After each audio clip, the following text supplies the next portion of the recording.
Friends, welcome back to my channel. আশা করি তোমরা সবাই খুব ভালো আছো আর আমরাও খুব ভালো আছি। তো চলো বেশি কথা না বলে আজকে দিনটা স্টার্ট করি। বাড়িতে এসেছিলাম কারণ হচ্ছে আমি একটা শাড়ি নিতে এসেছিলাম। আজকে আমাদের একটা অনুষ্ঠান বাড়ি রয়েছে, তো আমি সেখানেই যাব।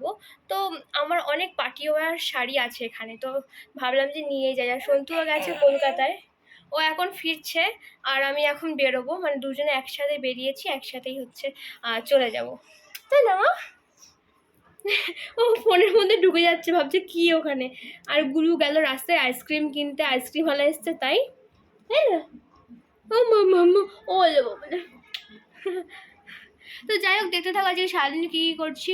এখান থেকে গিয়ে যাব আমরা হচ্ছে, ওটা আসলে অ্যানিভার্সারির প্রোগ্রাম আছে আজকে, ওদের বিয়ের অনুষ্ঠান হয়নি বলে, তো বড়সড় করে অ্যানিভার্সারি করছে।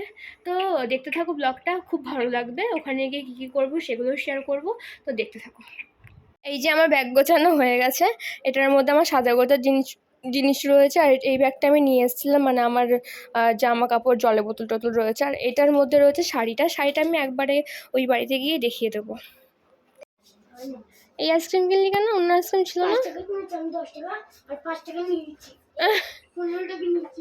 বলতে বলতে আইসক্রিম নিয়ে চলে এসছে, খাই। আমি ওকে অন্য আইসক্রিম আনতে বলেছিলাম, ও এই আইসক্রিমটা নিয়ে এসছে। মানে বাচ্চাদের এক এক সময় এক রকম খেতে ইচ্ছে করে। তো যাই হোক, মা তুমি ভাতু খাচ্ছ? মা এই যে তাকাও তাকাও তাকাও, ভাতু খাচ্ছ?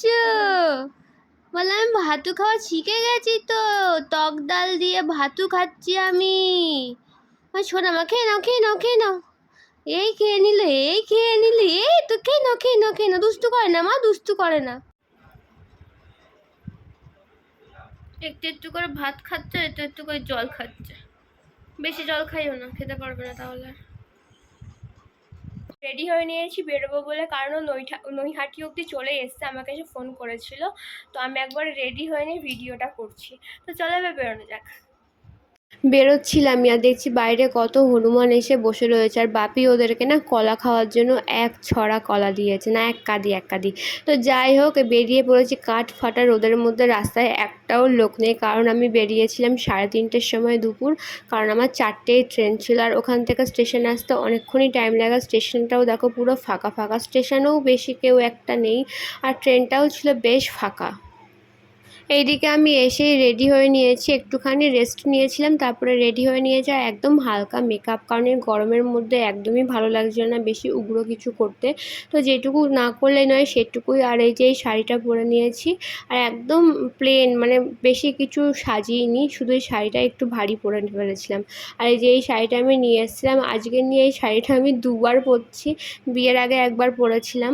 তো যাই হোক, এদিকে বিয়ে বাড়িতে চলে এসেছি, আর আমরা অনেকটা রাত করেই এসেছিলাম। আর এখানে দেখো ওরা ফটো তোলাতুলি করছে। তবে বাড়িতে এসে মেকআপ তুললাম, আর এখন বাজে রাত্রির 1টা। রাত 1টার সময় আসলাম, আর আসার সময় একটা টোটো পাইনি, পুরো হেঁটে হেঁটে আসতে হচ্ছে। যাই হোক, এখন একটু রেস্ট নেবো, তোমাদের সাথে কালকে সকালে কথা হবে। মর্নিং সবাইকে। তো আমি সেই ব্লগ শুরু করব বলে আর শুরুই করতে পারছি না। তো যাই হোক, কালকে রাত্রে সে অনেকটা হেঁটে এসেছিলাম, আর সকালবেলা তো আমি উঠতেই পারছিলাম না, এত পায়ে ব্যথা করছিল। তো যাই হোক, উঠে ফ্রেশ ট্রেশ হলাম। আর আজকে কি রোদ, কি বলবো। আমি আগের দিন এই গাছটা দেখিয়েছিলাম না, এত সুন্দর হয়েছিল না গাছটা, কি সুন্দর হয়েছিল, কত ফুল হচ্ছিল। এই রোদে গাছটা পুরো ঝলসে একদম নষ্ট হয়ে গেছে, আর ফুলও সেরকম একটা হচ্ছে না। মানে এত গরম পড়েছে, মানে ঘরে থাকতেই পাচ্ছি না আমরা। তো যাই হোক, দেখি আজকে সারাদিন কি করবো, গরমের মধ্যে কি করব কিছুই বুঝতে পারছি না। কানের মানে সব খুলে রেখে দিয়েছি, মানে কিছু ভালোই লাগছে না। আমি তো পারলে চুলটাও কেটে আসি, কিন্তু এখন চুল কাটা যাবে না, ওই জন্য চুল কাটতে পারছি না। তো যাই হোক, দেখতে থাকো কি করছে আজকে সারাদিন, আশা করি ভালো লাগবে।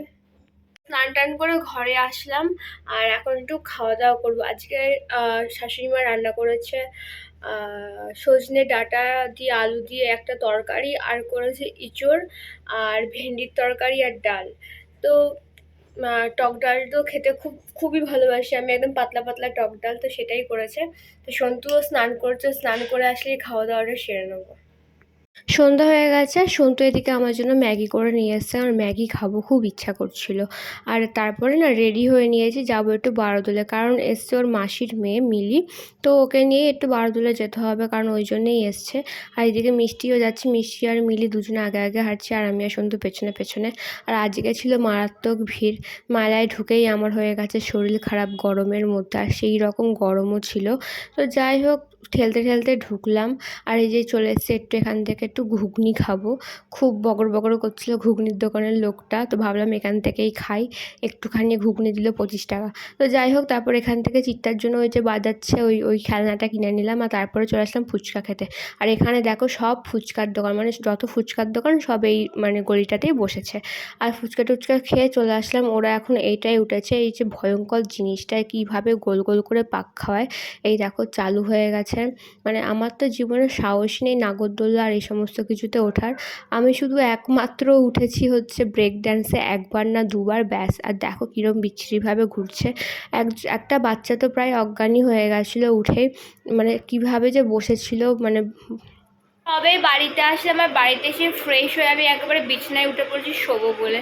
তো যাই হোক, এই ব্লগটা এই অবধি থাকলো। যদি তোমাদের ভালো লেগে থাকে লাইক শেয়ার কমেন্ট করো, আর সাবস্ক্রাইব করতে কিন্তু একদমই ভুলো না। তো দেখা হবে কালকে নতুন আরেকটা ফ্রেশ ব্লগ নিয়ে। তো আজকের মতন টাটা।